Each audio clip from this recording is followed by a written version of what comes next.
Hello, everyone, and welcome to The Experts by Dr. Jenelle Kim. Today is really special to me. We are actually recording fairly late in the day. I don't always do this. So I'm going to be very transparent, as I always am. Usually late in the day, just naturally, not that it ever stops, but I don't jump into new, fresh conversations. But I feel really grateful because I'm with a really authentic, genuine, committed, hardworking gentleman who's also a friend. So I am very excited to move into this. And who I am sitting with is a man by the name of Jason Powell. He is the Director of Medical Services and Head Athletic Trainer for the Los Angeles Clippers, where he has led athlete performance and recovery for more than 25 years. But here's the thing, because he is a friend of mine, that's usually where I'll stop. But the truth is it's been 27 seasons with the same team, which is pretty amazing, and we'll get into that. Jason has served as an athletic trainer for Team USA men's basketball at the 2024 Paris Olympics, supporting icons like LeBron James, Steph Curry, and Kevin Durant. A former college basketball player turned elite sports medicine professional, Jason is known for bringing innovation and empathy to athletes' care and bridging recovery science, injury prevention, we're definitely going to speak on that, and human performance. He also gives back through the Jason Powell Health Promotion Scholarship in his hometown of Oakland, which supports students pursuing careers in athletic healthcare. And you do a lot more than that, Jason. I mean, I have to keep this kind of concise. Right, understood. Before we jump into everything, you were just traveling, as you were telling me, even where you got your beautiful bracelets. So tell us a little bit about that, because that was so beautiful to watch. Yeah, Basketball Without Borders. Basketball Without Borders. That's exactly right. That's having been working in the NBA for such a long period of time, I was very, very, kind of like a bucket list, professional bucket list of mine was wanting to work Basketball Without Borders. So to kind of expand myself and give an outreach, globally, and Africa was the opportunity for me, and I just seized it, and it was great. It was great just seeing some of the global talent that was out there. They have other countries that they go to, but Africa was one that gravitated toward me to be able to go there, understand the culture, understand the young athletes, and being able to instill not just the American way, but also the right way, and also being able to absorb and process what they're doing and to help them. I had a lot of young kids coming to me asking me questions before and after, and just building relationships was good through basketball, which I've been around my entire life. So it was good. I was in Rwanda, Kigali, Rwanda, and East Africa. Right. Great experience on and off the court. Met a lot of good people around the league. Met a lot of good people within the game of basketball and just globally. And it was great. It was a great experience. I love that. That is really beautiful. And you just said something that really touched me because, many people know that I come from this lineage, 9 generations of doctors, herbal medicine practitioners, right? I say medicine movement mindset. The truth is I come from a lineage of athletes. Right. Martial artists are some of, in my humble opinion, and as I share, some of the first athletes on our planet as far as I'm concerned, because they go back so very long. Very unique. And the reason why I'm saying that is the way I think of an athlete, especially given what I come from, is exactly what I feel from you and I know of you, is that, of course, it's a commitment to physical, training and dedication and pushing yourself, but also there's so much mental commitment involved. Yeah. And when you say mental commitment, I have this saying, you have to be committed to being consistent and you have to be consistent on being committed. Yes. You can't have one without the other, right? Yes. So if you commit yourself to doing something, you have to be consistent on doing it. Right. And if you're consistent on doing something that you value or that you're searching to see if you value it, you have to be able to commit yourself and be consistent to it. So they work hand in hand. And that, I think, kind of allows anyone to have a goal that they want to set, use that as the attribute. Because I'm going to commit myself to this, obtaining this goal, right? But I got to be consistent on all the little tangibles and principles that it takes for me to be consistent with it. So I have to commit myself to something. Everyone says, I'm going to commit myself. But how are you going to do it? That means every day. Right. That means every other week. That means every minute. I have to think every single moment of what I have to do to be consistent and committed to doing something. So it's one of each. And the way you pursue it, you have to be really, really cognizant on how you are approaching the situation and make sure that you are committed, one, and also consistent with it. You know? So I absolutely love that. And those are two principles that, really resonate beyond with me. I mean, when I was raised by my father, who was my greatest mentor, those, I have to say, are two of the strongest principles he taught me. And that's saying a lot because I learned committed and consistency. And follow through equals being committed and consistent. So that is so incredibly beautiful. And I really appreciate that. And it's not easy. No, of course it's not. You have a lot of outside, what I got this from Doc Rivers, who said this, you got clutter, right? You have a lot of things that can clutter your mind. You got a lot of things. Yeah. And so you got to make sure that you don't break that commitment that you want to have to be consistent on what you want to try to accomplish. And I think that's the one component of being able to obtain goals, is being consistent and being committed. Yes, and quite frankly, I'm just going to say it, that's what sets people apart, And I'm thinking through what I'm about to say, but I want to say no judgment, because and I agree with that. There's no judgment, but that really is what makes someone like rise above to a higher level of whatever they're pursuing, and not, because it's not easy at all. And the athletes are the same way. Yes. They have certain tangibles that make them elite.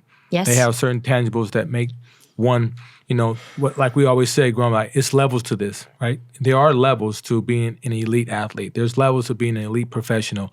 And once you hone into what gifts you have, and then what brings you and separates you from others is the mental capacity to be able to be consistent, right? And be committed to doing something over a long period of time. Yes. And very few can do that. But the ones we see as a finished product are those who we want to cherish, those who we try to look up to and try to admire.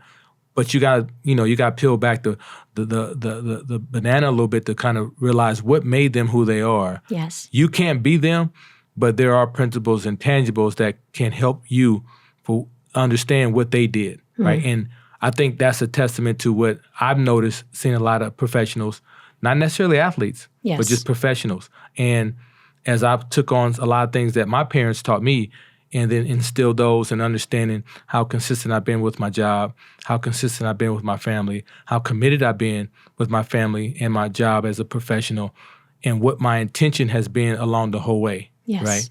I have a word I tell a lot of my friends. It's like my word for the year is intentional and intent. What's your intent? It's my favorite. Right. Like my intent is never to be mean. My intent is never to be sneaky, never to be devious or backstabbing, never to be a gatekeeper. It's like my intent is only to help people. Right. And I've been put in situations to be able to help athletes. Yes. Help coaches, help support staff, help others, right? So if that's my only intention, people recognize that.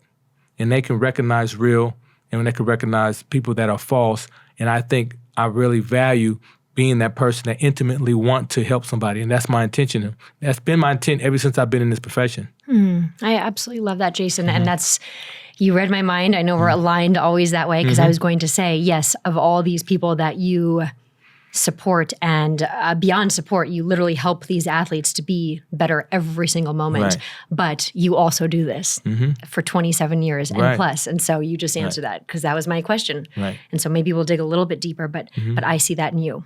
Let me say something. So one of the first time I met you, we were at one of Baron Davis's events, right? I was a part of that, and another very close friend, very genuine person.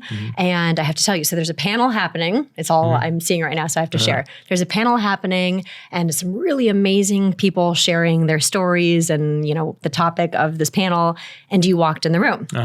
And when you walked in the room, I have to say, everyone stopped. So many people.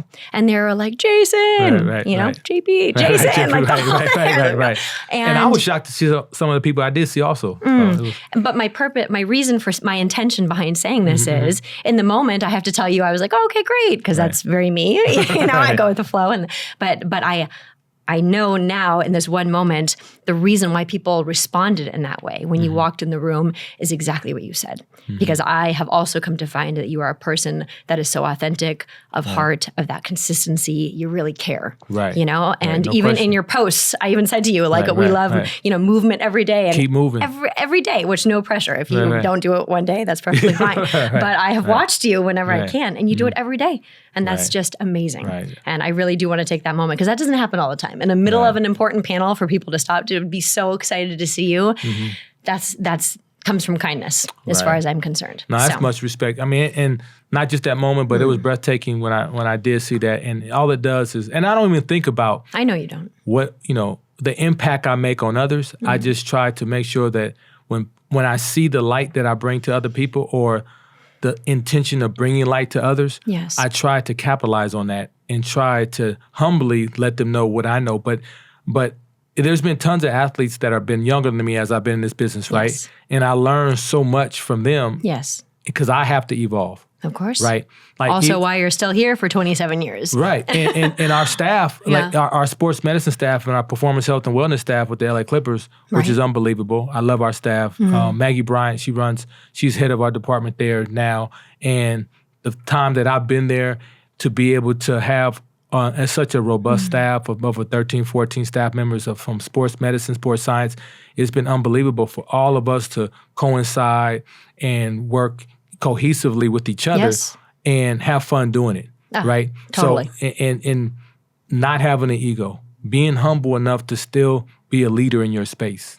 Right? So when you have a leader and then you have others who have the opportunity and understand what leadership looks like, you now are strength in numbers. And I think that's what we all bring as a staff, and I think that's what makes our staff at the Clippers elite. You know, and I enjoy all of our staff, and it's been good to be able to share my moments, share my experiences, and to carry that on, and to also build from those who are also working to still be able to lead at one point and help our players, because players notice it. They notice how you move. Of course. And when the seasons are long, when you're on a losing streak, when you have a bunch of injuries, or you never get too high, you never get too low. Never. I look straight. I've never done that before. I'm like, do you hear this? That's all I ever say. That's very Taoist of you, Jason. Maybe you were a Taoist in a past life.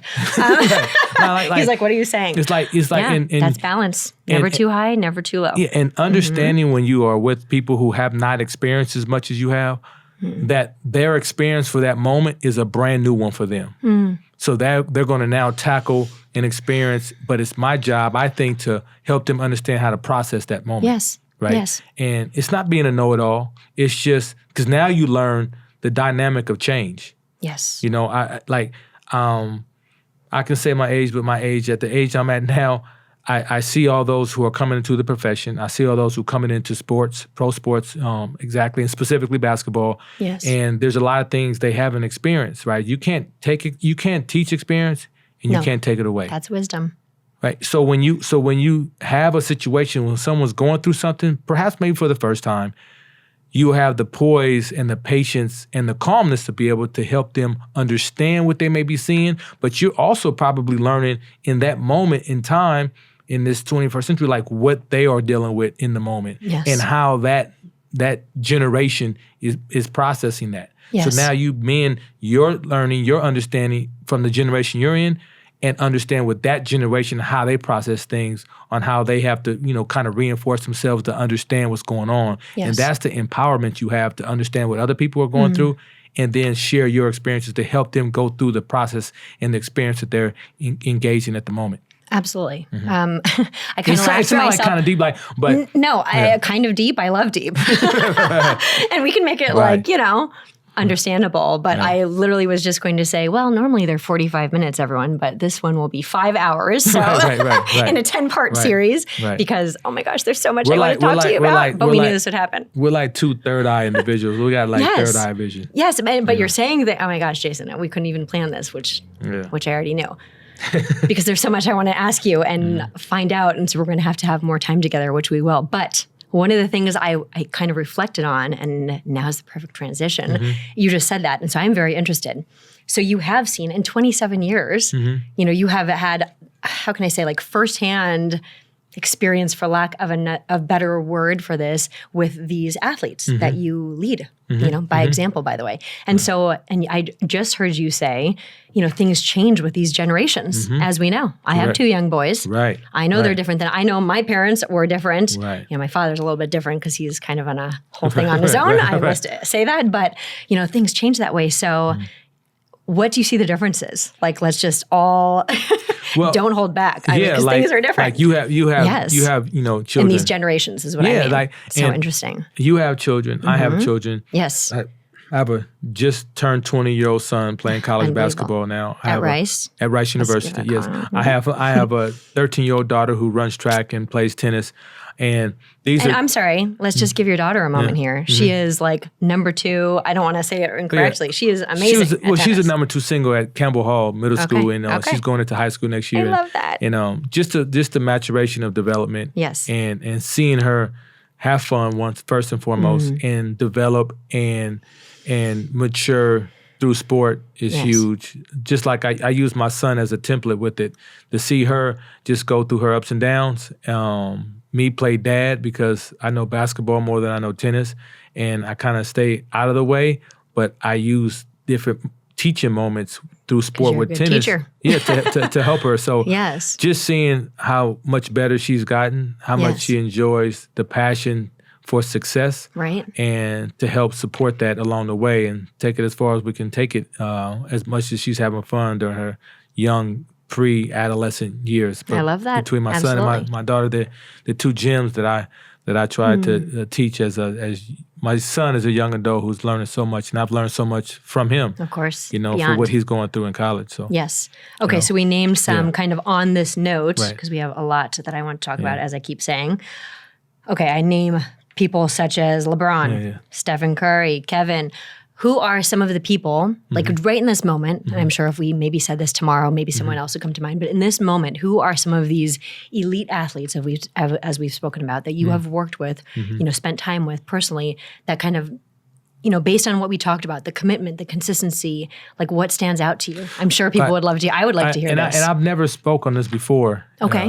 I hope it's okay. Yeah. People have kind of asked me, I worked at the San Francisco 49ers for 5 seasons. I left the second game of my 5th season before I got the head trainer job with the LA Clippers. Yes. So with my stint with the San Francisco 49ers, two athletes come to mind that I learned what hard work and dedication is. One was Jerry Rice. 2 who piggybacked off of that, and the next generation, right, was Terrell Owens, right? Yes. So between those 2, I really saw what working hard and dedication was with Jerry.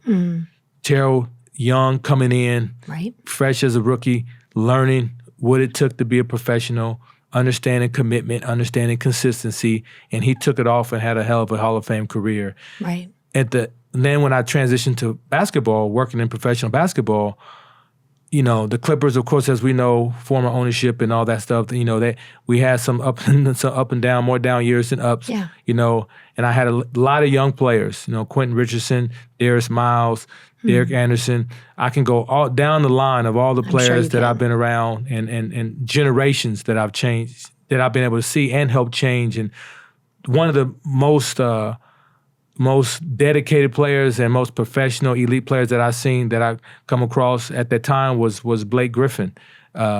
He challenged the profession, right, by always wanting to know what he had to do. I love that. Yeah, always saying I needed a schedule. I wanted to be organized. What's my nutrition?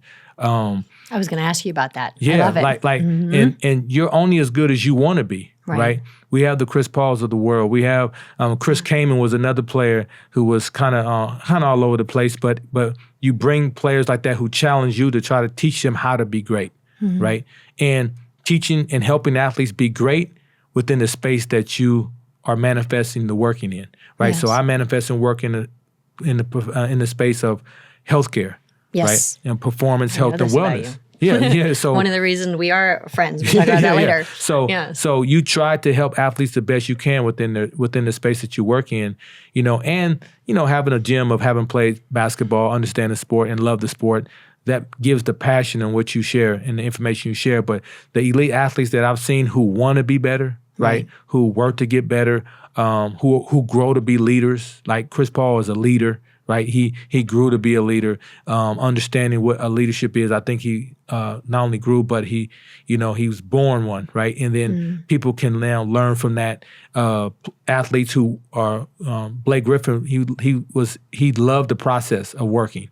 Like he was addicted to working, right? Yes. And just and and, how strange. and how when you love what you do. Yeah, and how elite that makes you, right? How that makes you go from good to great. Yes. Right. And then you have certain things that limit that, but you don't let that clutter, right, get in the way. Yes. Blake probably would never know I would say that about him. But, like DeAndre Jordan, he learned how to work, right? He was a growing professional, right? And to see him now being the father that he is and the adult that he is, knowing when he first came into the NBA at 19 and just seeing all these young players who manifest into young men was what has been beautiful for me. And it actually helped me mature, right? Because I had a timeline. Because for me to see these guys in their young careers, like the Darius Miles, the Quentin Richardsons, you go down the list, Keon Doolan's, Corey Maggetti's. I had tons of players, and not to leave anybody else. Baron Davis for that matter. We've had tons of players that I've seen, and they've seen what I've done. They see what I stand for. And outside of just sports medicine, but just being a good person, right? Like what does being a good person means, right? And that goes back to what I said about what's your intent, right? So it's just seeing what it takes, like hard work. The cliche, hard work, be dedication. Like, what does that look like? No, right? I love that. I even did this whole random video one day in the car with my boys, so people didn't see it. It's because I have all the love and affection towards them, but I'm also, it's the Asian in me. I have a discipline. It's no hidden secret on hard work. It's like I was sitting there and I was watching. It was before a shoot around. You go into the gym. Kawhi gets to the arena before everyone gets extra workup. We played Golden State recently.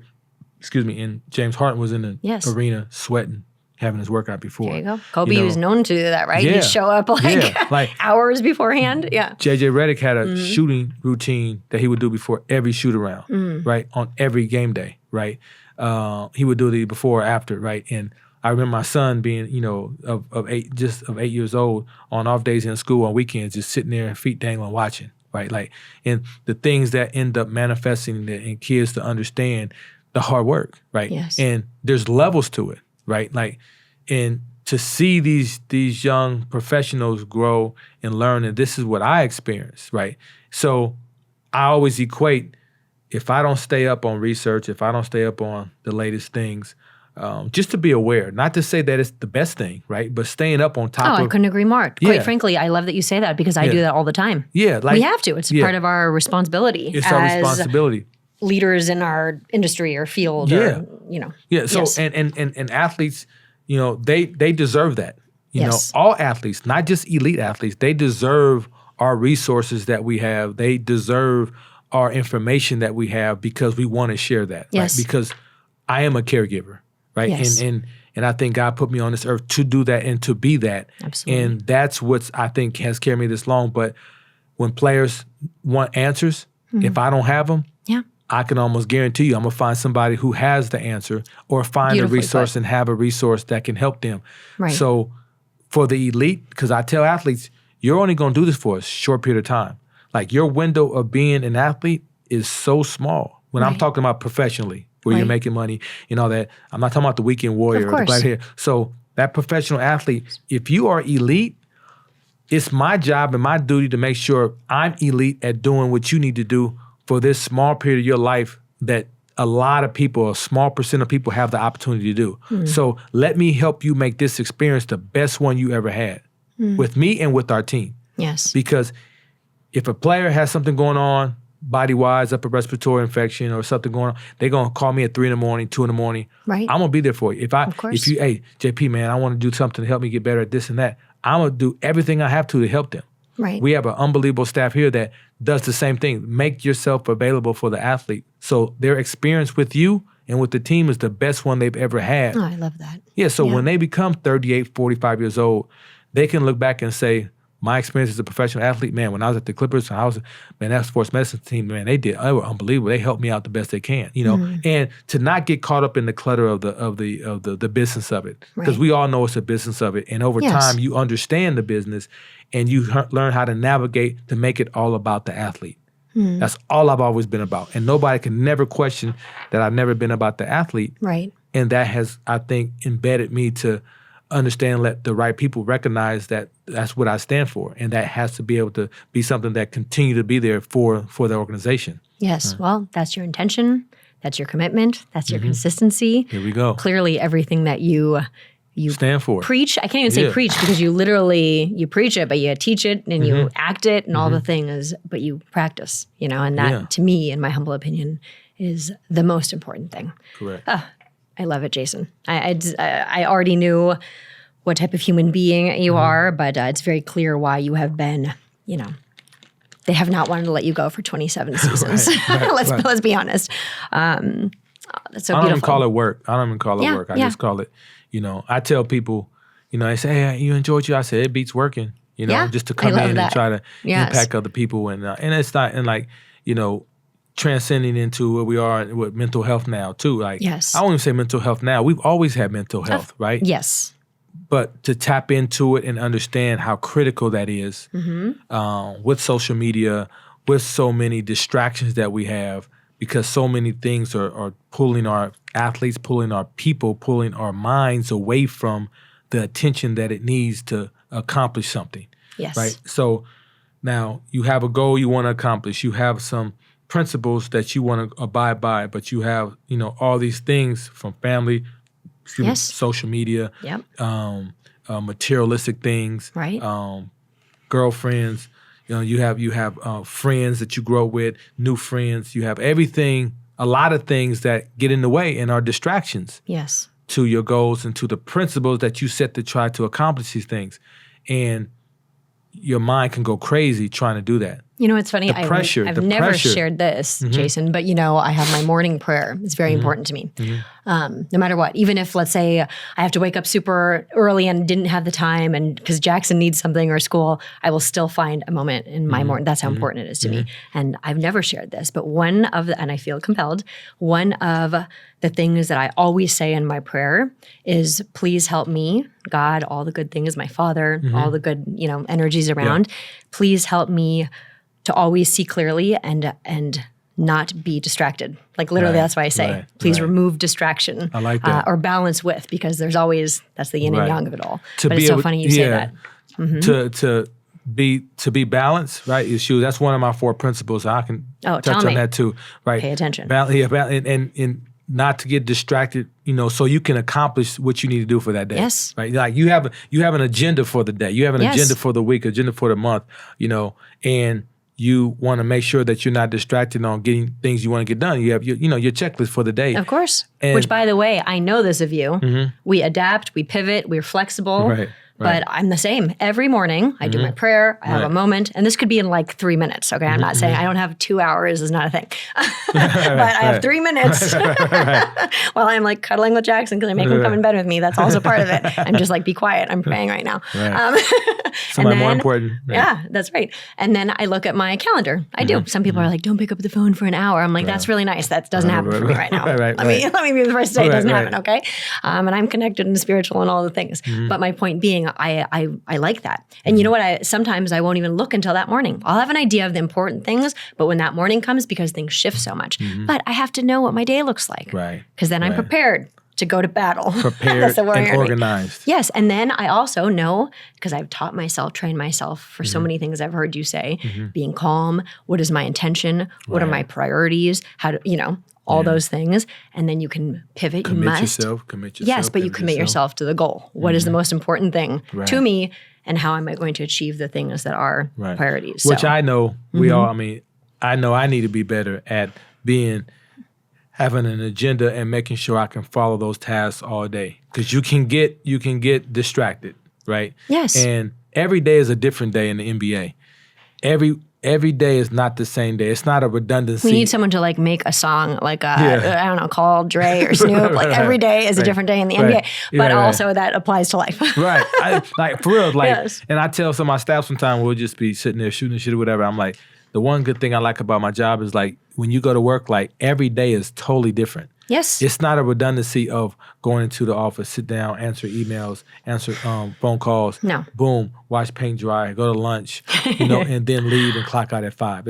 It's something, somebody coming in saying something, it's somebody coming in having something, and it's somebody coming in doing something different than they did the day before. A joke. It could be something serious. It can be a different personality or character or mood that a player is in, a coach is in, somebody's coming in. It changes every day. Yes. Right? And that's why you can't get too high, get too low. No. And that's pro sports. That's pro sports. That's also called living meditation. You may know. That is literally what has been passed down in my lineage for 9 generations, but also in Taoist like roots for 10,000 years. Literally it's the universe and the flow, yin and yang, balance.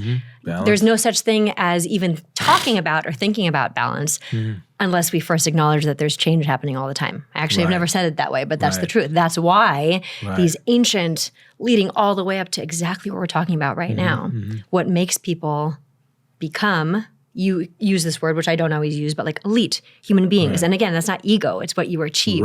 It's how you're following through with your purpose and your intention and achieving your goals is the fact that you can move with that.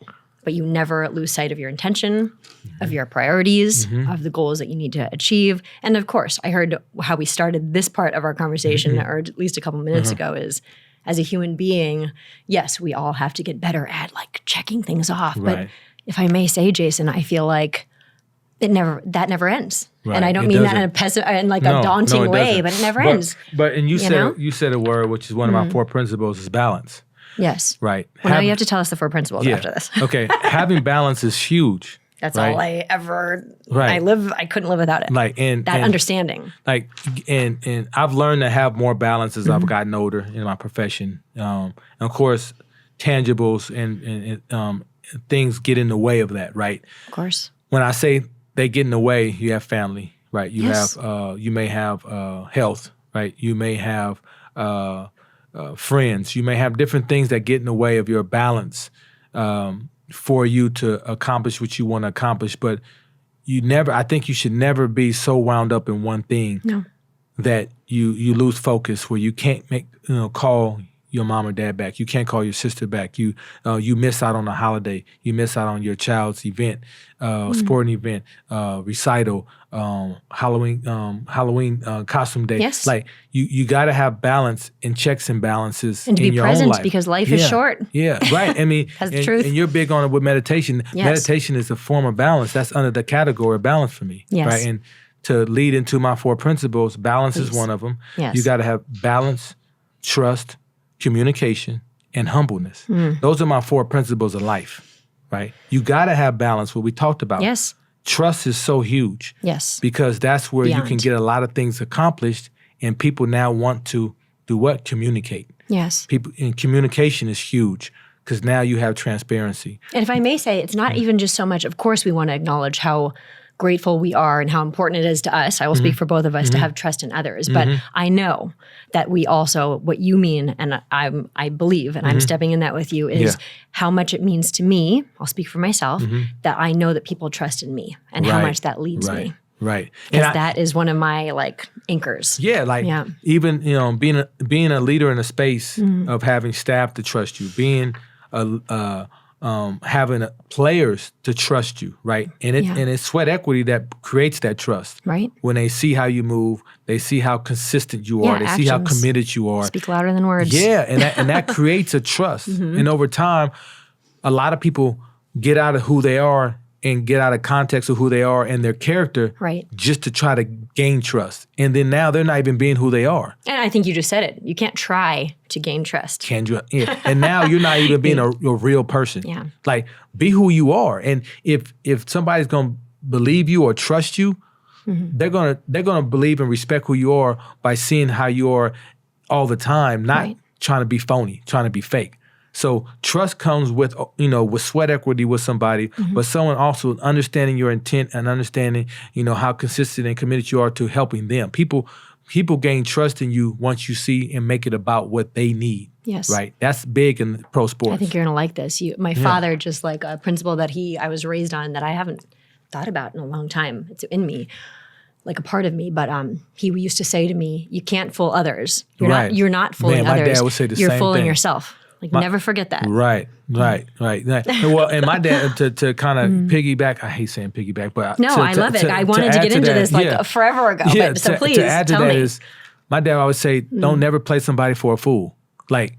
Same. It's yeah, true.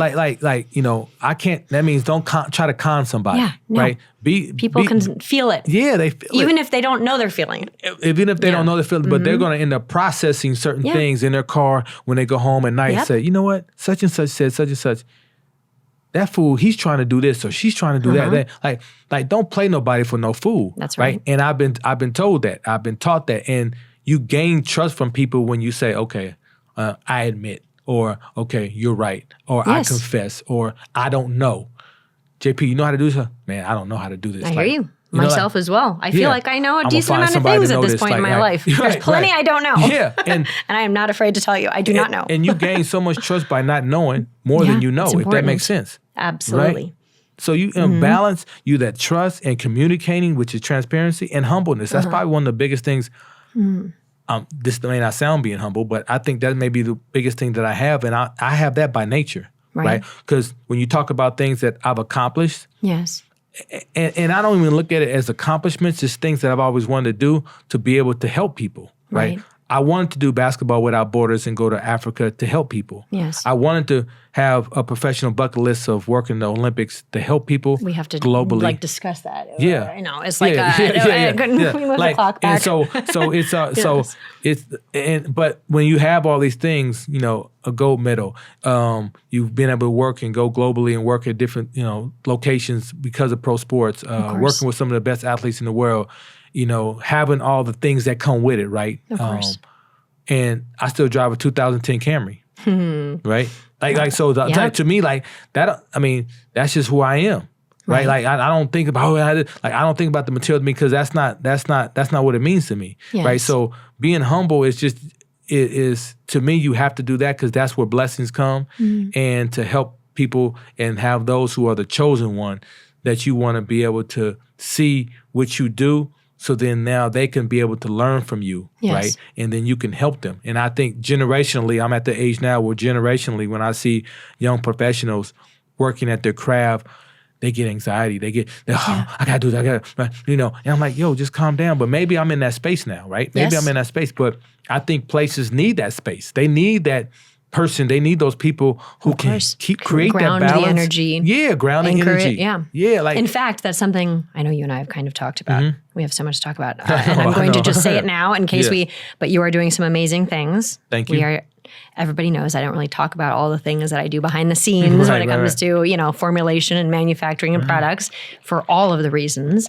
But I will share with everyone that, yes, you are, and I'm here along this process creating an amazing product and formula that, you will be utilizing on you'll be helping so many people with. That's the truth, right? An herbal formulation that we found each other and knew that we aligned in this way. So that's coming. Just let it be known. I can't forget that. Product coming soon, which I never do that. I mean, are you kidding? But I'm doing it because it's that important. But furthermore, we have also talked about how important it is it's everything we're talking about, right? And that's on the court, in the field, but it's also literally life, right?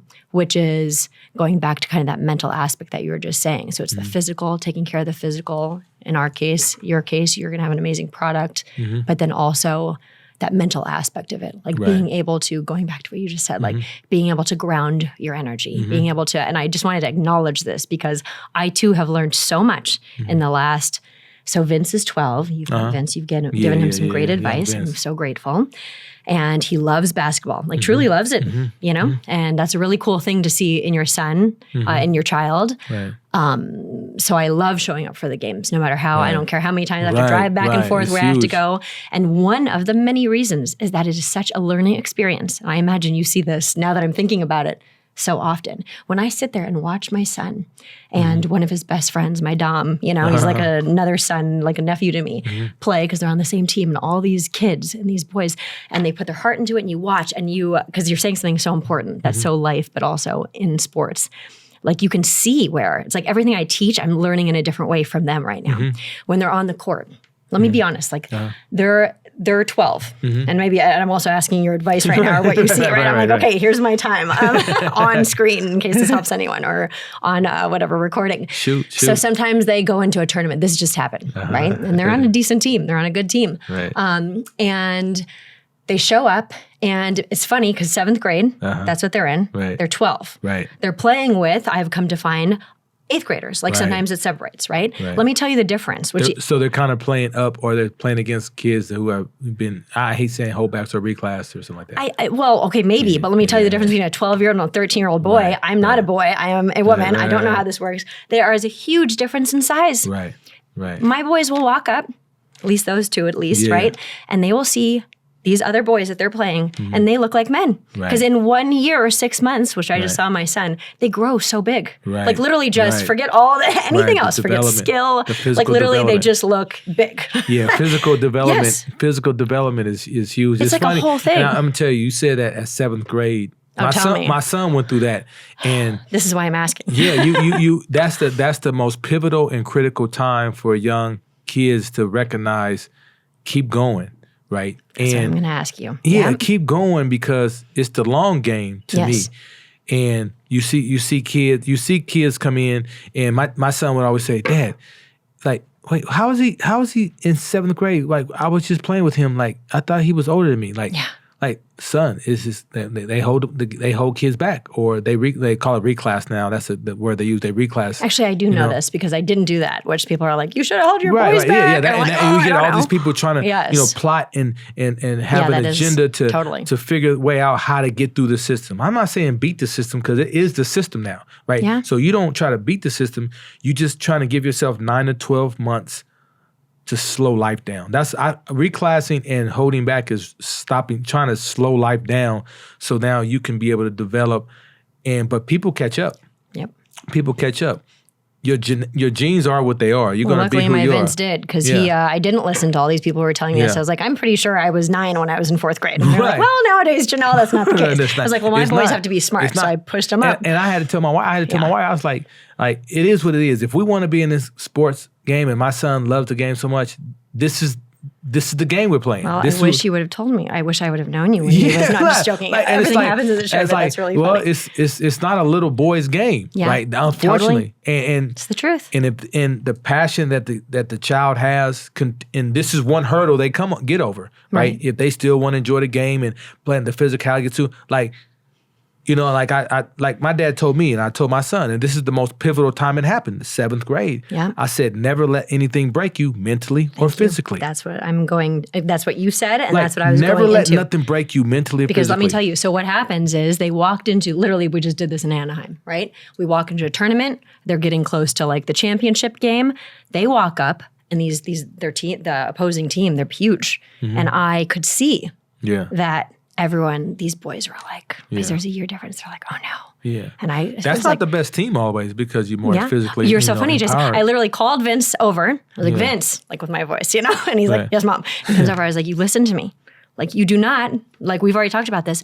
And I said that to them. I said, I've been watching him. Like, I know basketball. I know this, honey. But he knows Mom, right? He knows Mom. But I was like, don't get cocky about this. Right. You better pretend like they are the best shooters. But I'm telling you, honey, like, they're not the best. You guys will win. Right. But, like, do not let that intimidate. They were that big, Jason. Right. And he's like, I know, Mommy. And I saw him. He got it. Him, Dom.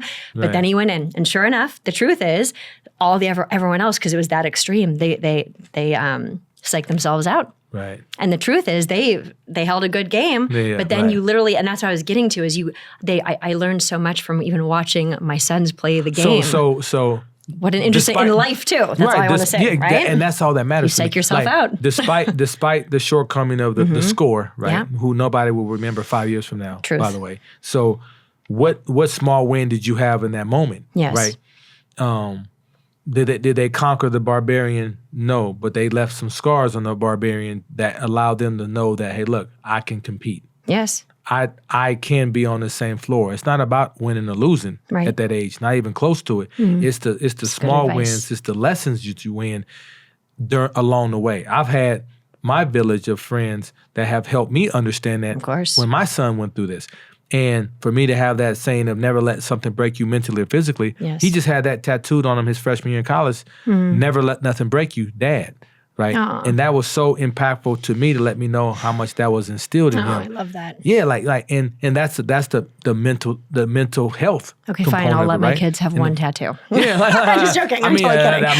I mean, that was his sneaky way of getting it. I get it. I like it smart, and then also I love it. Make it about the family, right? Yes. But no, it's like it's small wins along the way for life, because sports is, like I said, even for the elite. Yeah. Guys, they're going to be out of sport in no time. Then you have all this part of life. I don't even want to interrupt you, but we're cutting it. You have to tell us about the Olympics. I mean, how many people go to the Olympics? Yeah. So I have to transition quickly. Yeah, well, no, that was a not so gracefully. Yeah, that was a professional bucket list of mine. You don't ask and you do it, right? They anoint you. I won't say anoint you. They ask you to do it, right? And there's certain tangibles you have to have, certain credentials you have to do it, and certain prestige, I would say, of experience, right? So that was very humbling for me. The staff that I work with, Jason Powell and Quentin Sawyer, who are both other trainers in the NBA, we were great together. We synchronized together, and to know this year, that Olympics, the 2024 Olympics, was a monumental year. Olympics for Steph Curry's first and only year, LeBron's last one, and all the players that were there, part of it that was huge. Kevin Durant, integral part of that. Yes. And the pieces, right? The pieces who are all still great players. The Drew Holidays, the Bam Adebayos, the Anthony Davis, Joel Embiid, who could have went and played for France, and then seeing our current players. Nicolas Batum played for France, seeing Bogdan Bogdanovic play for Serbia, and the connection I had with those two when we got back after winning the gold and seeing them over there was a unique experience. And just seeing all the guys, and the biggest part that I saw in the Olympics was seeing how the guys, how they trained, how they worked. Yes. The personality, because it was like, they weren't there making money. They weren't getting contracts by being on the Olympics. It was about representing your country and being the top of the top, having that opportunity to represent yourself and represent the country, but represent the game of basketball at the highest level. Yeah, I mean, I got goosebumps. It's amazing. Yeah, like, and seeing Steph Curry in a different environment. We just played the Warriors, and, see him after the game. Yeah, by the way, you got home at 3 o'clock in the morning. I was going to touch that, but we didn't get to it. But just that, all right? Okay. I mean, and just the embrace you give after the game, and we have a saying, it's like, good job, man. It's good seeing you, man. Then you finish the conversation by just saying gold. Right, that's like the punctuation. Like, that's like saying, "All right, see you later." All right, my guy. All right, go. Like, that's like the thing that I say to every player that I see across the league.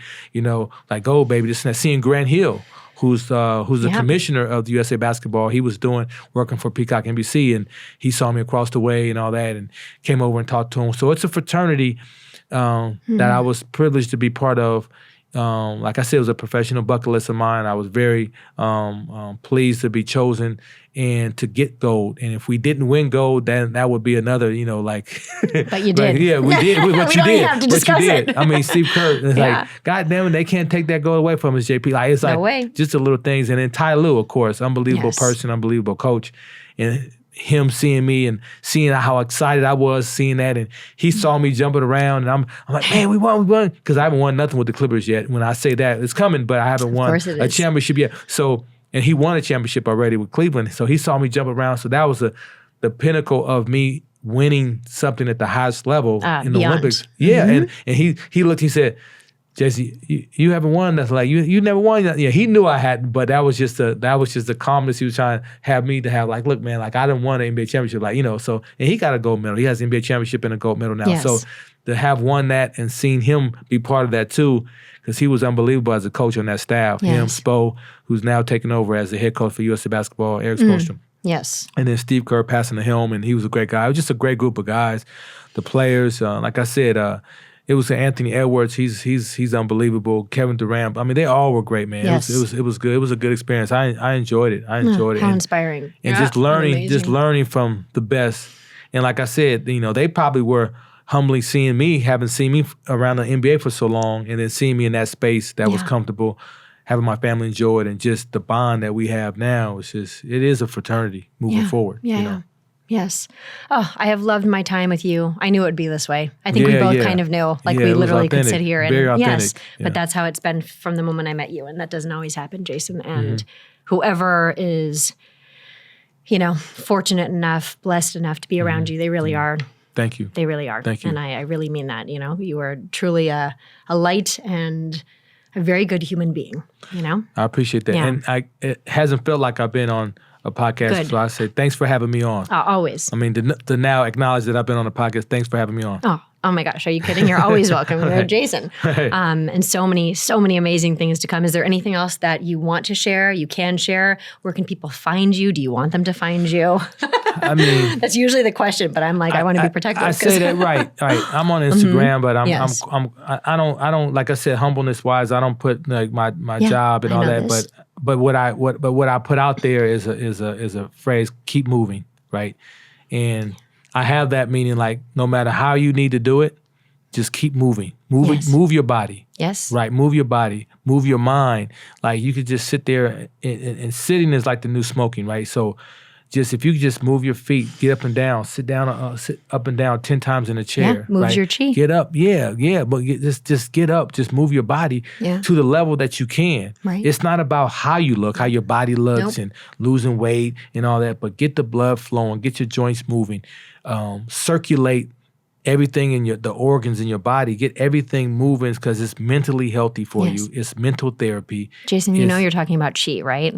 I don't know. Well, let me tell you, you're talking about chi. I'm talking about moving. Yeah, vital energy, chi, it's all a thing. And it becomes contagious, right?